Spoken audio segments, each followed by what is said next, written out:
What happens when a government fills its capital with tens of thousands of loyalists while the national currency collapses to near zero and protests spread across every province? In Iran today, more than 600 demonstrations have erupted nationwide. At least 648 people are confirmed dead by rights groups, and the rial has lost so much value, it is no longer exchangeable in Europe. The question isn't whether Iran is under pressure. The question is whether the system can still hold when economic collapse and political unrest collide at the same moment.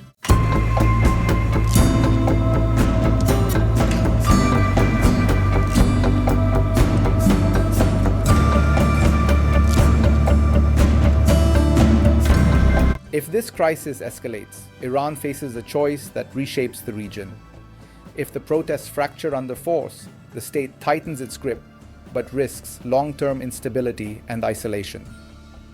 If the movement sustains itself, the balance of power inside Iran and across the Middle East changes overnight. And if outside actors miscalculate, the consequences reach far beyond Tehran, touching energy markets, regional security, and the global economic order. To understand how Iran reached this point, you have to start with the economy.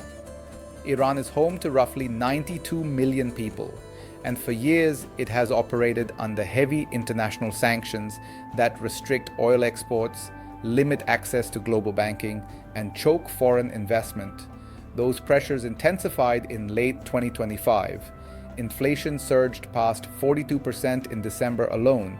GDP contracted by an estimated 1.7% over the year, and the national currency, already fragile, began to unravel. The rial's collapse became symbolic as well as practical. Against the US dollar, it fell to roughly 1/1,000,000th of a cent. Against the Indian rupee, it dropped to less than 1/10,000th of a pice. Most strikingly, the rial's value against the euro effectively hit zero, meaning it could no longer be exchanged across the European Union. While currencies don't literally vanish, this level of depreciation signals a complete loss of trust. Inside Iran, wages lagged far behind prices, savings evaporated, and basic goods became unaffordable for large segments of the population. The protests began on December 28th, triggered by traders in Tehran reacting to the currency shock. What followed was familiar in pattern but different in scale. Demonstrations spread rapidly to all 31 provinces, cutting across class lines and regions. What started as economic anger evolved into open political demands, including calls for the fall of the ruling system. By day 16, Iran was facing its most sustained unrest since the Green Movement of 2009. The government responded with a mix of force and messaging. Internet blackouts entered their fourth day, making independent verification difficult. Rights organizations reported thousands of injuries and more than 10,700 detentions. State media aired dozens of forced confessions, a tactic previously used during periods of unrest. At least one protester, a 26-year-old man, was sentenced to death, with his execution reportedly scheduled within days, an escalation intended to deter further mobilization. At the same time, the state worked to project control. Tens of thousands of pro-government demonstrators were mobilized in Tehran, gathering in central squares and listening to senior officials frame the unrest as a foreign-driven threat. Parliamentary leaders described Iran as being engaged in multiple forms of conflict simultaneously: economic pressure, psychological operations, military confrontation, and terrorism.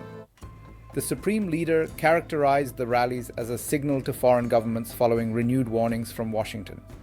This dual strategy, force on the streets, unity on television, is not new. Iran suppressed mass unrest in 2009 after disputed elections, and again in 2019 following fuel price hikes. Each time, the state relied on security forces, control of information, and internal cohesion.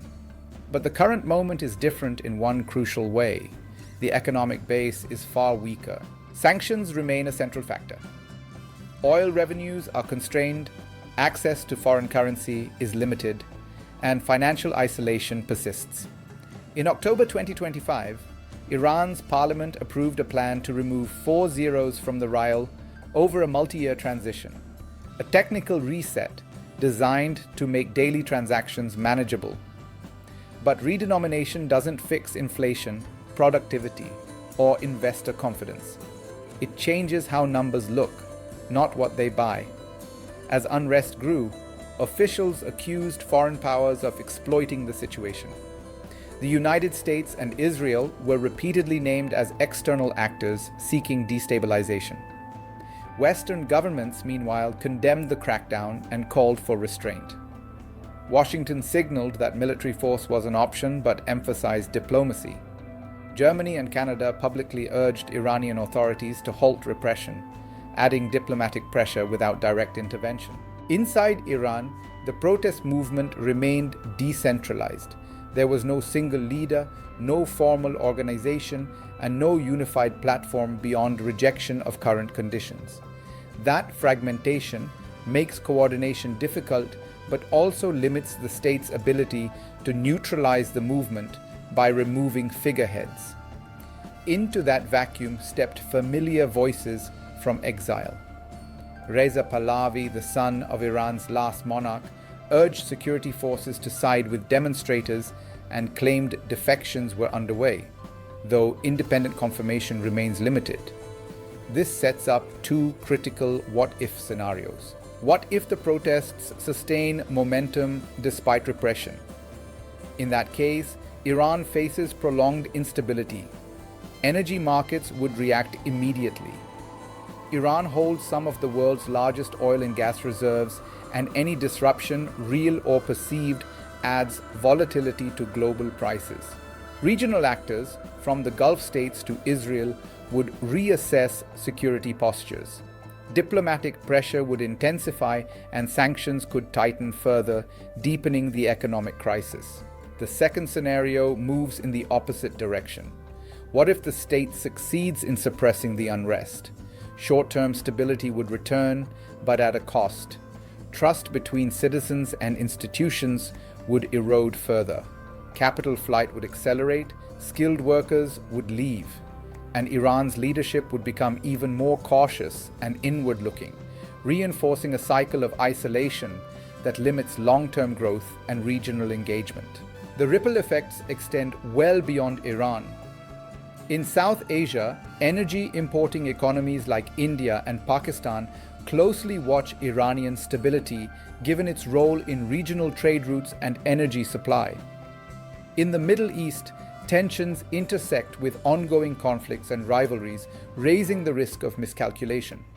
Globally, the crisis feeds into a broader pattern of economic fragmentation, where sanctions, trade barriers, and political risk reshape markets and alliances. Even digital alternatives have entered the conversation. As confidence in the rial collapsed, interest in cryptocurrencies increased among some Iranians seeking to preserve value. While Bitcoin and similar assets offer theoretical protection from inflation, access remains uneven and volatility poses its own risks. Still, the trend underscores a deeper issue. When people stop trusting their currency, they start searching for exits. At its core, Iran's crisis is not only about protests or prices, it's about legitimacy under pressure. A system built to endure external threats now faces an internal reckoning driven by economic reality. History shows that force can restore order, but it cannot restore purchasing power, opportunity, or trust.